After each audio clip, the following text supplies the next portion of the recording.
Let's start with a standing ovation. I love it. Yes, please go ahead and have a seat and buckle up. Keep your hands inside. Oh my gosh, guys, I am super excited to be here. How awesome has the morning been already for y'all? Pretty dang great.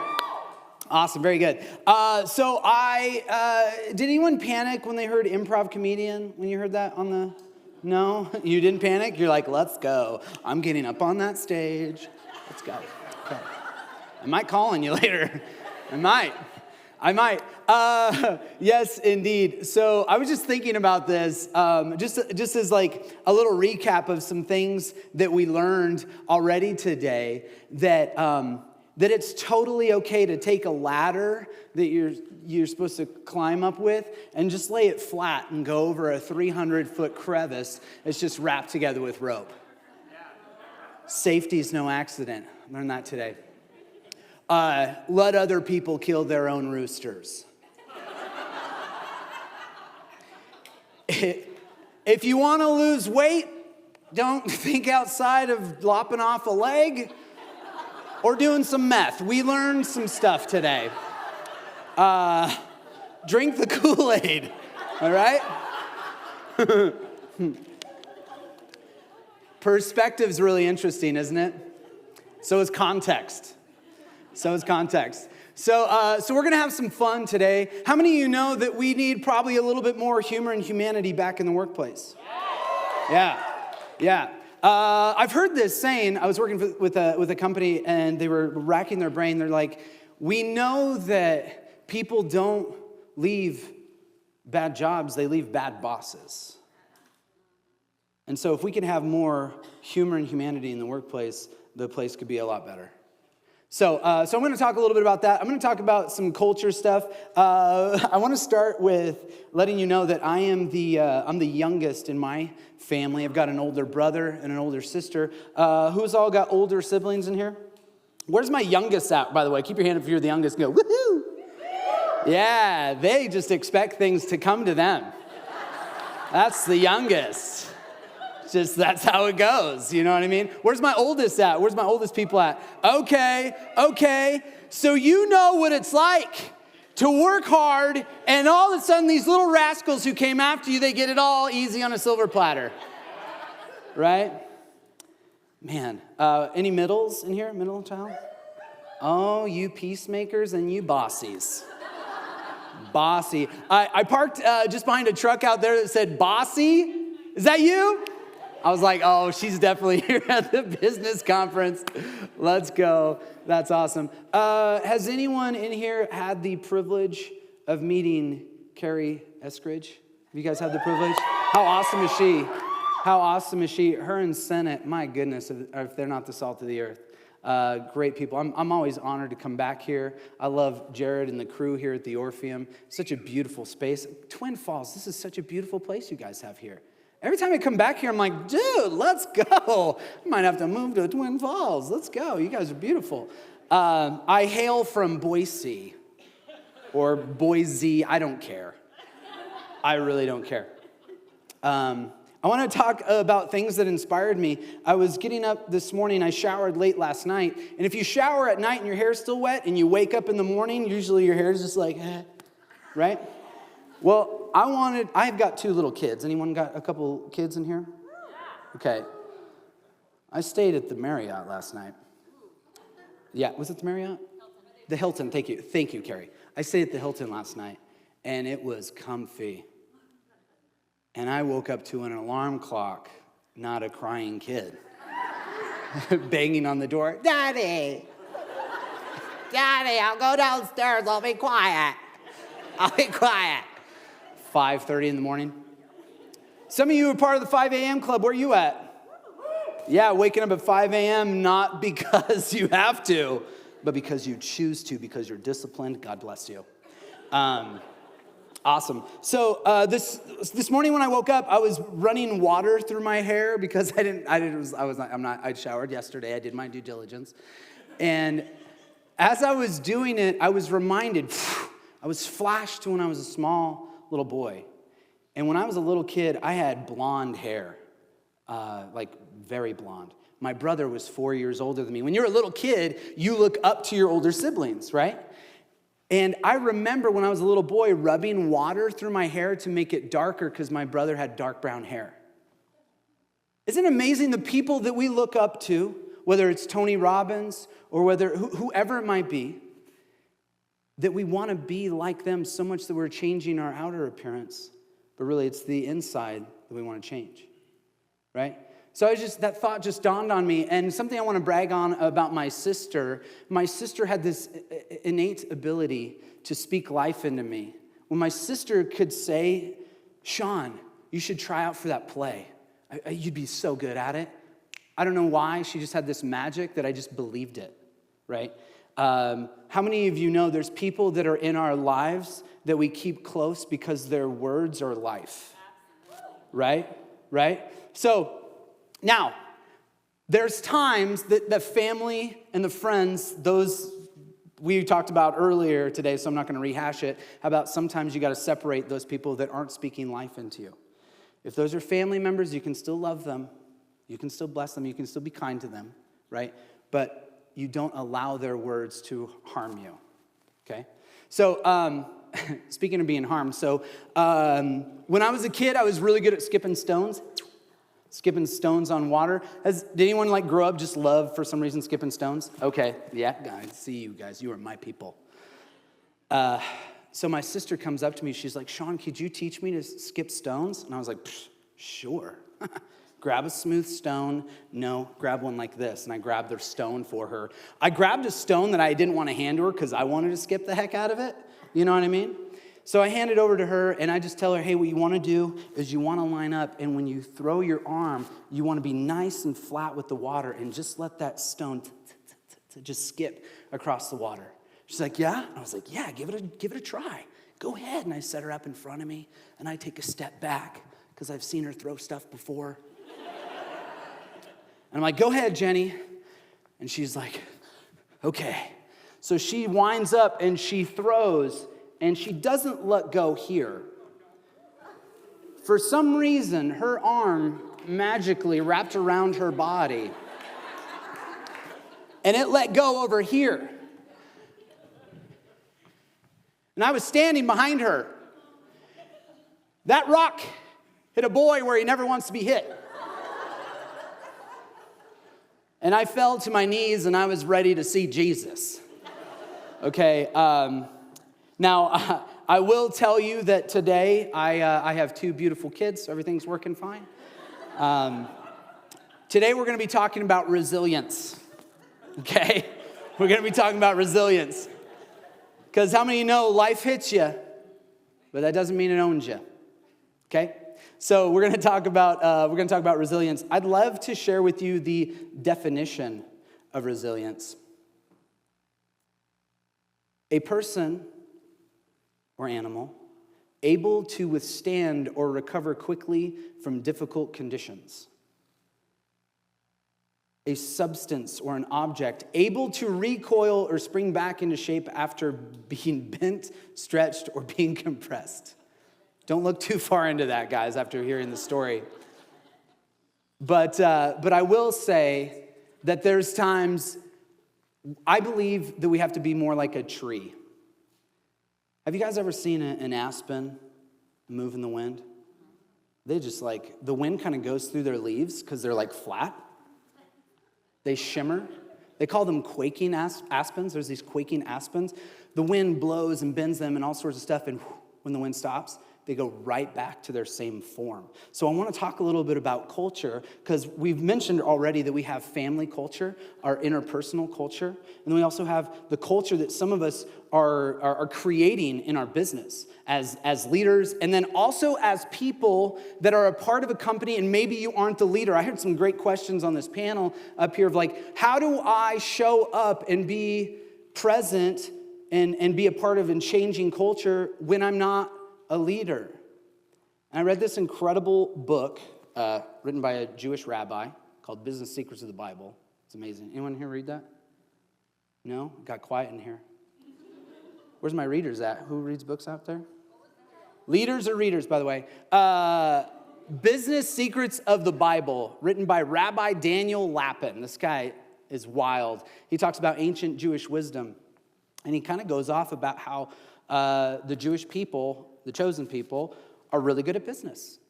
And there's a reason why. And he unpacks it in the Bible. Anyways, I've read it 5 times. It's absolutely incredible. One of the things that I will share from that, before I dive more into culture stuff, 2 things that are really huge takeaways. One, I wasn't going to speak on this, but I think I can. Rabbi Daniel Lapin says in the book, he's referring to this book called Deuteronomy. Deuteronomy is the coolest book in the Bible. It's not. It's very intense. But in it, God says, I've given you the power to make wealth. How many of y'all want power to make wealth? Right? I mean, come on, let's try this again as if Luke's up here. How many of you want the power to make wealth? Right? How many of you know when you are wealthy, other people benefit from you? Because it maximizes or it multiplies who you are. So if you are wealthy and you were a giver before you got wealthy, that means you're giving more to your community. Imagine that the Magic Valley is the greatest, most giving community Idaho has ever seen. If you can imagine it, you can make it happen. If you don't believe me, you can look at good old Walt Disney. Real quick story on Walt. Not being political. For some reason, everything's political right now. When Walt Disney died, his brother was at Walt Disney World, and they were about to cut the ribbon, and he overheard Walt wasn't there for he died before the grand opening of Walt Disney World in Florida, but he was a part of everything, right? And Roy, I believe it was Roy. Is it Roy Disney? Thank you. Yep, I got a thumbs up, I know. Roy was standing there and he overheard someone say, man, if only Walt was here to see this. And Roy heard that. You know what he said? He said, Walt did see it. That's why you're seeing it. Yeah. Did you know that you're 48% more likely to make something happen if you write it down? 48%. Write down what you want. Write down the culture you want to change. Write down how you want your family to be, how you want your family to see. Here's a really morbid idea. Think about the 8 people you want around you on your deathbed. Think about what you want people to say about you at your funeral. I'm not trying to be morbid. I'm just trying to say, if any of you know the 7 habits of highly effective people, it's begin with the end in mind. And how many of you know life is precious and life is short? And we are trying to impact it and make it better for our little ones that are coming along. We're trying to make it better for the future generations who are coming behind us, right? When I was a little boy, I looked up to my older brother. You, right now, someone is looking up to you. And you might be thinking, don't look at me, I'm still figuring it out. You're still further down the road. And someone right now in your life is watching how you are doing life, and they want to be like you. They might be 40 years old, wetting their hair in a hotel, remembering the difference you made in their life.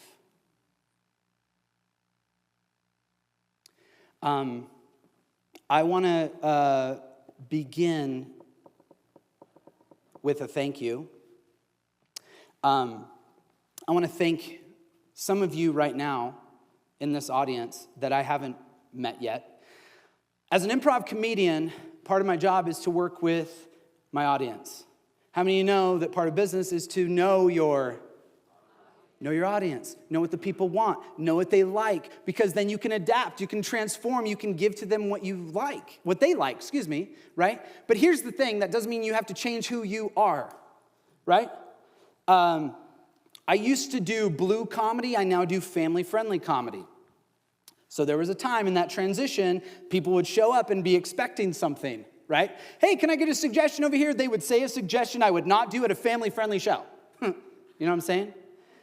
Now, I would ruin the culture of what I was building if I took that suggestion. Does that make sense?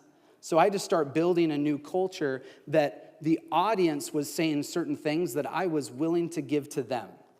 Does that make sense?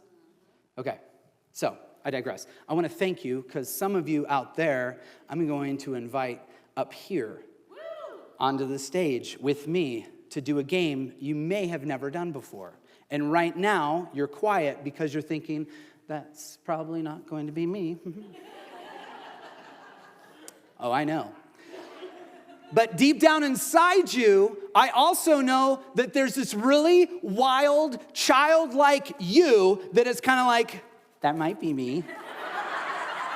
Right? Yeah. That's who I'm thinking. Because I promise you that that person is bold and courageous and willing to go and meet people you've never met before and make a friend. Because that's how we grew up. Right? For some, like I mentioned this last year. Who all heard me talk last year, by the way? Okay, awesome. Thank you for coming back after lunch when lunch was like, hey, we just got lunch. We got to go hear Sean. There's this interesting thing about kids. When we were little, remember someone would walk into the room and be like, hey, where are all the artists at? How many hands would go up for the kids? All of them, right? Like, I'm an artist. I got my crayons, my pencils. I'll draw you something right now, right? Those same kids, 20 years later, you walk into the room, someone's like, hey, where are all the artists at? How many hands go up? Thank you. She knew, 2. And I'm one of the 2. I get you. So I know today some of you are going from 7s and 8s and you're going to 10. You're getting that extra 20% in your life or 30%, right? Or you're going from a 4 and you're trying to get to that 10%. Some of you are getting your crayons back as well. Madeline L'Engle, I think, said it best. The creative adult is the child that survived. Okay? So what we're doing in here in this room is we're fanning a flame. We're fanning a flame of creativity, of joy, of honor, of respect, of hope, and love, and belonging, because these are all things that human beings need. Okay? Now, you guys this is an exciting day for all of us who are leaders and entrepreneurs and business owners, because we're taking this really rad flame. But what I want to encourage you to do is take it and put it into the kindling of the fire that you're building on your own. Don't just be like, this is a really cool candle. Let's enjoy the aroma until it burns out. We've all had those. We've all been to Bed Bath & Beyond, okay? We know those great candles that, New York Candle Company? Well, help me out here. What are they called? Yankee Candle. Thank you. Yankee Candle. You get it. My point is, take the flame that you're rekindling and light it on fire and invite people to come and get warm and take a piece of your flame and start their own fire. And I mean this in a good way, not to have more forest fires in Idaho, okay? Don't hear what I'm not saying, you guys. I'm going to speak a lot in metaphors. Okay. So how many of you know that we are in a world that is constantly changing? Yeah. How many feel like the world has been changing more quickly in the last 5 years than it ever has in your entire life? Right? How many of you are now on TikTok and you never were last year? Right? You're like, I can't believe I'm doing this.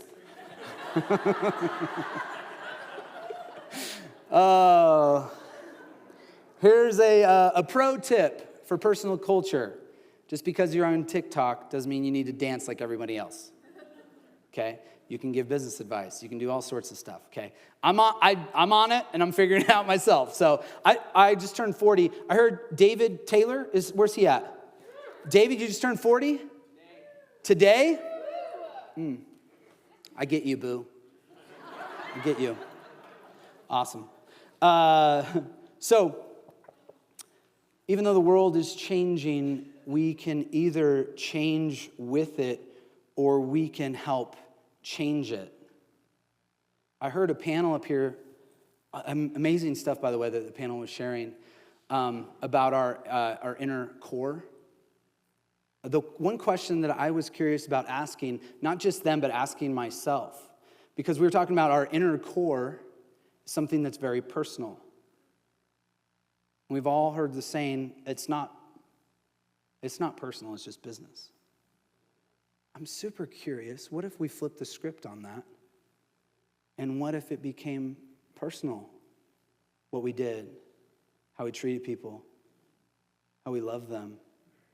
And when someone walks in to our space, that they belong. They belong with us. Doesn't matter their background, their religion, their creed. But when they walk through the doors, they get love, they get respect, they get dignity, and they get honor. Now, just because they're in this space doesn't mean that they're going to be there the entire time, because it may not be a great fit for them. But while they're with you, they're getting the good stuff. Does that make sense? So be the givers of the good stuff is what my point is to that. So back to saying thank you to those of you who are joining me on stage. We're going to play this exercise that's really, really good about personal culture. How many of you know that because the world's changing, we have to be really good at observing, right? We have to be really good at listening. And we have to be really good at adapting our own language. Okay. So is there anybody out there who feels like they want to level up with more boldness, courage, and power in their own lives? 1, 2, 3, 4, 5 with the goatee. And let me get one more. Who said woo? Is that backstage? No, don't ask that person. Okay. Those of you I just called up, come start making your way up here. Can you play them some music as they're making their way up here? I'm looking for one more right here. Yep, come on up. All right, come on up. I'm just taking 6. 1, 2, 3, 4, 5, 6, sir. Yes. I'm doing this. This is pantomime for beard, by the way, if you're wondering what that is. Come on up here. We got some music for you. Okay. Cool. All I do is win? Yeah, let's crank that up, Dad. Everybody hands go up. And they stay there. And they stay there. And they stay there. Okay, so awesome. So what I want you to do is look around, and I want you to go directly to the person you know the least. Go. You have 5 seconds. 4, 3, 2, 1. So real quickly, I want you to get into groups of. Now I want you to get into groups of 3. You have 5 seconds to do it. Go. 5, 4, 3, 2, 1. Stop. Okay. We were fighting over, that's how things should be. You're on my team, okay? So can I have you guys come stand over here? Okay, great. And can I have you guys stand over here? Just don't lower that screen yet, okay? I don't want to guillotine anybody, okay? Like, I'm here to lose weight, lower it. Just kidding. All right, so Carrie, can I borrow you for a second? Absolutely. All right, so this game is called Clay Model Artists, okay? Have any of you guys played this before? No. Awesome, great. So how many of you know sometimes when you're introducing people to culture, they don't know your culture yet, okay? So you want to take them in and be kind to them, right? So Carrie's going to be my clay. I'm going to be molding her. Which of you two would like to be model first? You have 3 seconds to decide. Go. Perfect. Okay, awesome. Right quick. Guys, I'm telling you, if you need to make a decision, count to 3 and go. 1, 2, 3. Boom. Awesome. So could I have you stand right behind Carrie? So here's the challenge, and I'm just standing in for you. You're going to start as our artist, okay? So he's going to strike a pose, something that you can be in for a while, okay? My job is to, don't be like, why did I do this, right? You're going to strike a pose, something you can be in a while. So my job is to get Carrie to look like my model, okay, as the artist. What do you think? I want to hear y'all shout it out. I won't be offended. Can we use more of that in the world, by the way? Just less offense. That's a total side note. That was for free. So what do you think the easiest way is for me to move Carrie? What do you think? Shout it out. Grab her and move her. I know your parenting tactics. Just kidding. Just kidding. I can't touch her. So if I can't touch her, what's another way I can move her? Verbal. Speak to her. Use communication. I cannot speak to her. So if I can't show her. Okay, great. Here's what I cannot do is I cannot just mirror what my model is doing and tell her to mirror that. I can't mirror, I can't move her, and I can't speak. So for the first time ever, for some of you, or at least maybe since you were a kid, we're going to use the Force.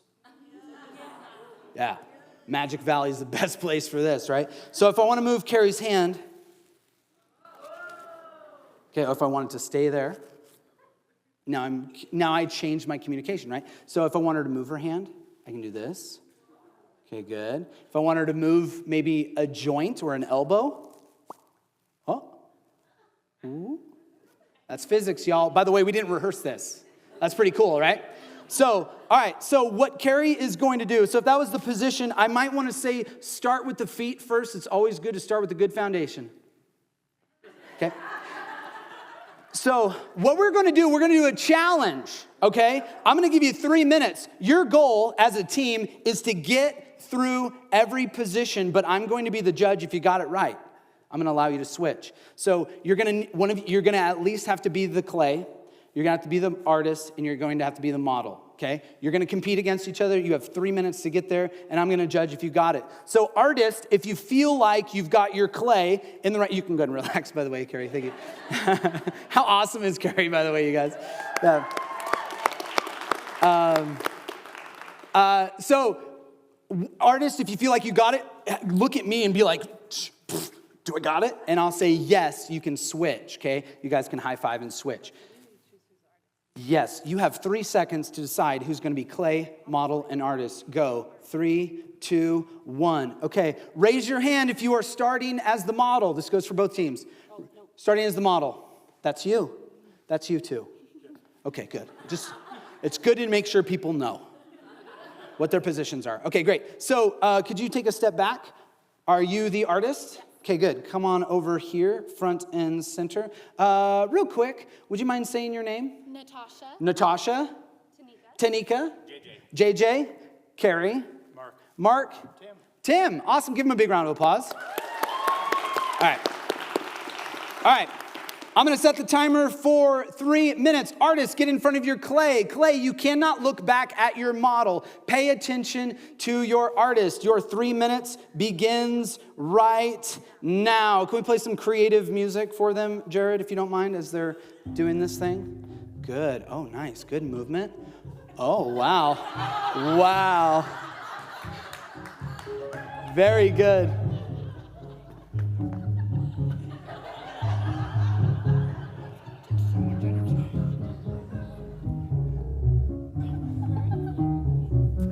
Very good. I was going to make a comment of how tight and wonderful your pants look. Thank you. Yes. Awesome. Very good. Dialing in the feet. Good. Awesome. Audience, pretty close? I'm going to allow it. Go ahead, high five and switch. You need to all switch. Okay, good. Find out who's going to be the model next, who's going to be the clay. Okay, awesome. Strike a pose, something you can be in for a while. It can be beautiful, it can be powerful, it can be special. Just fit. Oh, wow, using the rope. Love it. I would go up a little bit higher. Okay, good. Yes.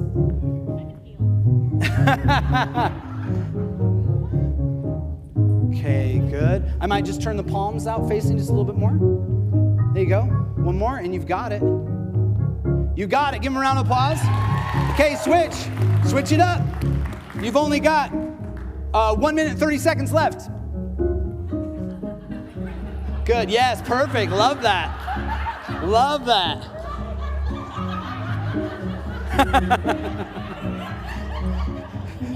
Try a nice fluid motion. There we go. Very good. Awesome. Do you want a crate to stand on, Carrie? You doing good?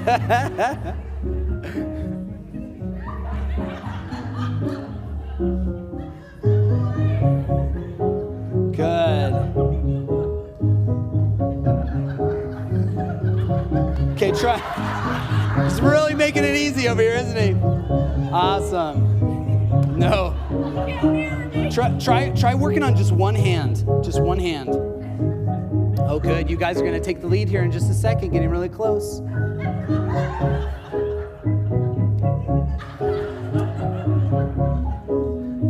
Yeah, good. Yeah, Carrie, bring them down to where you can work on them a little bit more. Good. How we doing over here? Getting close. Getting close. You're like, I didn't think it was going to be that hard of a move. I love that pose. It's the new GQ right here, you guys. Got it. I don't know. Can you fix his thumbs? Oh no, what? Can I try something? If I can't do it in 10 seconds, I'll have you do it.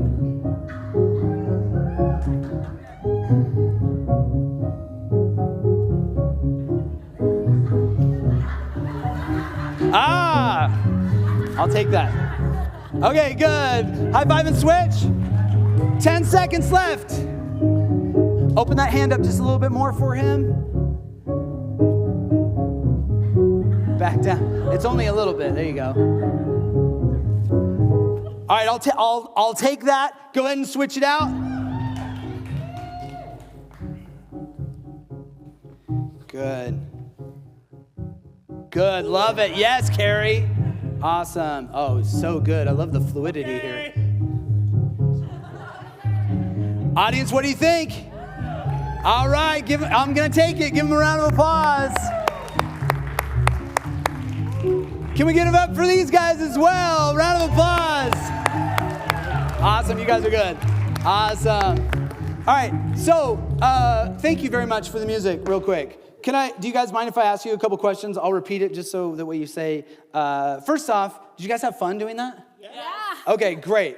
Do you think you could go and take that back to your teams and do that kind of a thing with them? Yes. Yeah. Awesome. That was for you guys, by the way, right? So you can take that back with your teams. Which was the easiest for you to do? I'm asking them, but I want you to be thinking about it too. If you were up here as the volunteer, which would be easier for you? The clay, the model, or the artist? Which was easiest for you? Probably the artist. The artist? Okay, good. Awesome. Anyone, raise your hand if the artist was easiest for you, or you most enjoyable? Most enjoyable. Just you? I definitely loved it the most. Most enjoyable. Okay, cool. So, okay, great. So a lot of these folks, they loved the artist. They liked working and communicating with other people. How many of you up here were like doing something and you realized that this wasn't working, and so you were just like, you changed how you were doing it? You had to change. Has anyone ever seen the movie Independence Day with Will Smith? I'm not going to get political. So there's this moment in Independence Day where Will Smith is flying this alien spaceship, right? And the spaceship, it has the directions on a sticky note. Does anyone remember what happens when he goes to go forward? He ends up going the wrong direction and crashes. So he takes the sticky note, flips it upside down, poof, hits it, and then flies out of there. And that's when he says, I've got to get me one of these, right? So sometimes we have to flip the script of how we're communicating so it lands better with the people we're working with. Thank you. Thank you. So over here, which was the most fun for you, to be the clay or the model? The model. Model? What about you? The artist? The artist. Okay, good. So we're all a little bit different. We all have particular areas that we're more comfortable or we enjoy more. And sometimes we just need to discover where people are set on fire and set alive. Can you guys give them a big round of applause? Thank you. Good job, you guys. Go ahead and have a seat. Thank you very much. I heard this really fun story about the running back Marcus Allen. Have you guys heard of Marcus Allen before? Okay, so incredible running back. Did you guys know that when he played college, he wasn't a halfback, he was the fullback? So the fullback, does anyone know the difference between a fullback and a halfback, by the way? Yeah. Okay, well, yeah. One person, awesome. So the fullback is usually closer to the quarterback, and they're usually the lead blocker. They'll usually get the ball when they need power and they need to punch through that line. And they usually are the lead blocker for the halfback. So one day, Marcus Allen's team in college, their halfback gets hurt, and they're struggling, and they're trying to figure out what to do. And so Marcus Allen says, why don't you put me in as halfback? I know the routes. Just give me a try, coach. And the coach is like, oh, geez, this other guy's an incredible halfback. You're our fullback. It's not your position. Get in there. Marcus Allen broke records that day. And he went on to go into the NFL and is now like one of the most incredible running backs we ever had because he needed just a tiny change of position. And some of you, you might need to speak up where you're at, where you know you can be of greater service to your team. And then, when you get your opportunity, break some records. Okay? Yeah. Let's go. Cool. So, awesome. So I hope that you guys can apply clay model artists at with your own teams. It's super, super fun. It's obviously a lot to have fun. So here's what I kind of want to dive into real quick. Resilience is how you adapt, how you flex, how you move to the times without changing who you are.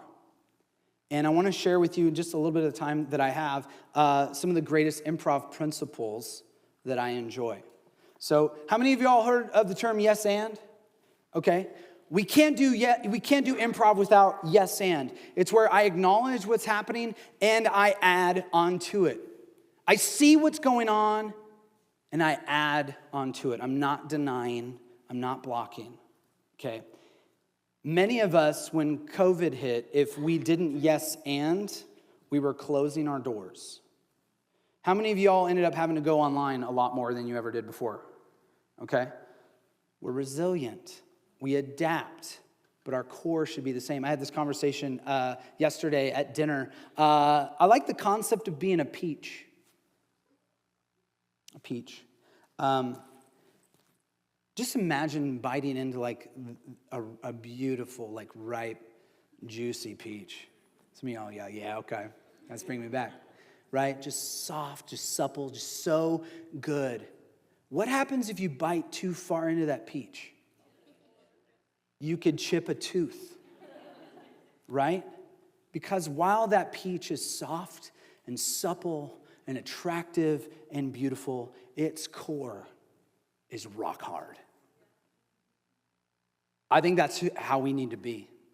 When people see us, they are attracted to us because we're sweet and we're kind, but we cannot be shaken because our core is way too hard to mess with anything that comes our way. Okay? Cool. I can't believe how fast we're flying through time, you guys.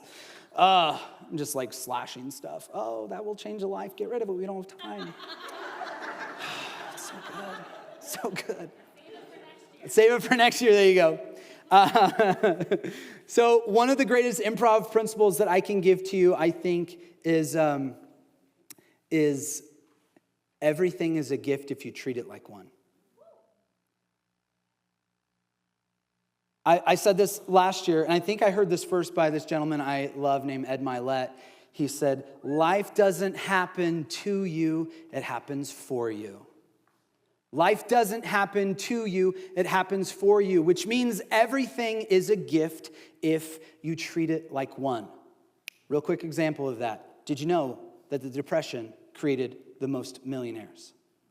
The pandemic made the most billionaires. Sometimes losses can become wins. I'm going to share with you just super quick. Oh, I don't even have time for that. Changing life somewhere next year. Okay, so we ought to learn from our mistakes. You guys all agree with that? Okay, we ought to learn from our mistakes. I am going to share this real quick. We did the show once. It was a really, really great show on a Friday night. It was a Christmas themed show. People left the theater being like, oh my gosh, that was like the best show we're coming back. We're so coming back. This guy was super stoked. Kidding.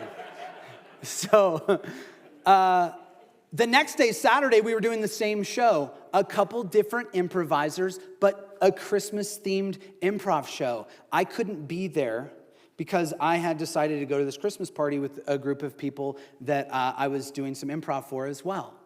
So I was like, you know what? We just did this killer show. I'm going to put someone else in charge. I'm going to go to this Christmas show. Would you know that while I was at that Christmas party and the show was going up at my theater, I had 2 groups of people walk out. And each of those groups had 6 different people with their group. And it wasn't a huge packed house that night for one reason or another. I think there's a lot going on that night. So it felt like half the audience just left the room. I got phone calls the next day. Hey, we want our money back. From 2 different people, that totally 2 different separate parties, demanding their money back because the show wasn't as advertised. It wasn't family friendly. Yeah, my heart broke. My heart broke. In that moment, I was putting out fires as graciously as I could. And I thanked them for calling me. And I said, I will definitely reimburse you. So I refunded them 100%. And I did like, if you've ever read How to Win Friends and Influence People, whoever wrote that book was like, Sean, bravo. I was doing my best to put this fire out, is my point. One of them is a parent and brought their kids. And apparently a lot of their scenes were about divorce, to where the child was asking their mom, Mom, does every relationship end in divorce?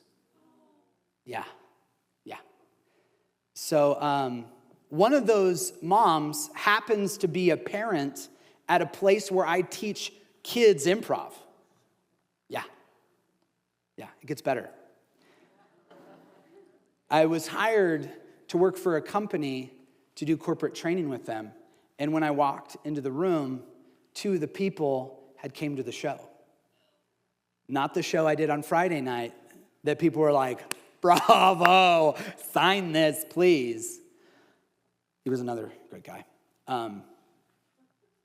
It was the Saturday show that I wasn't there.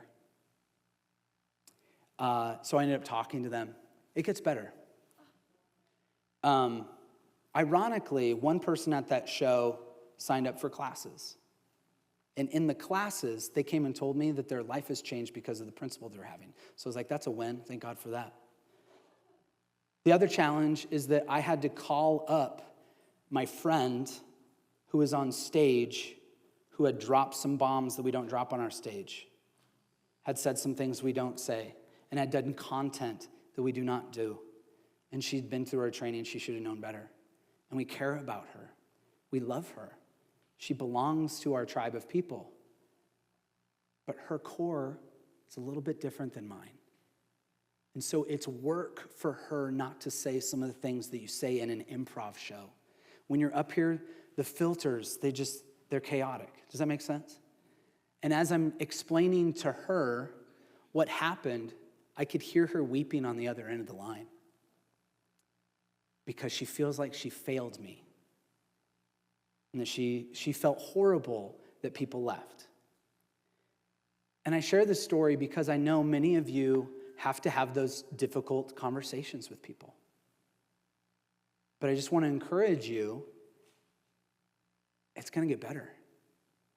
Sometimes we have to have those hard conversations so that we can have greater growth with that person. Because I could have not picked up the phone and called her. I could have just decided I'm done casting her. I could have. Super easy to do that.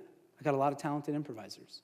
And I'm not saying that to brag. I'm just saying, like, there's other people I could choose. But I had to have that conversation because I care about her and I want her to get good. And I was like, I'm so sorry that we're having this conversation. I know it's rough. I love you. I care about you. And we'll just do better next time. And we will.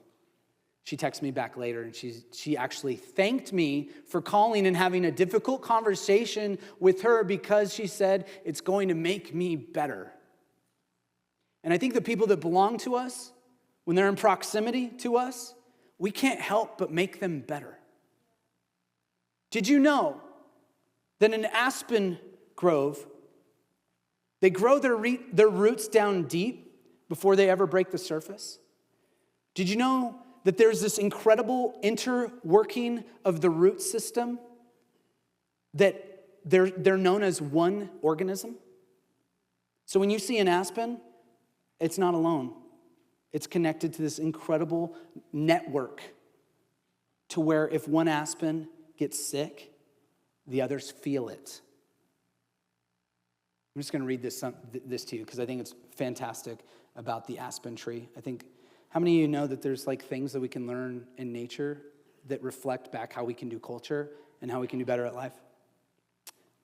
Sean's a hippie. You're welcome. A stand, a group of aspen trees, is called a stand, is considered a singular organism with the main life force underground in the extensive root system. Before a single aspen trunk appears above the surface, the root system may lie dormant for many years until the conditions are just right, including significant sunlight.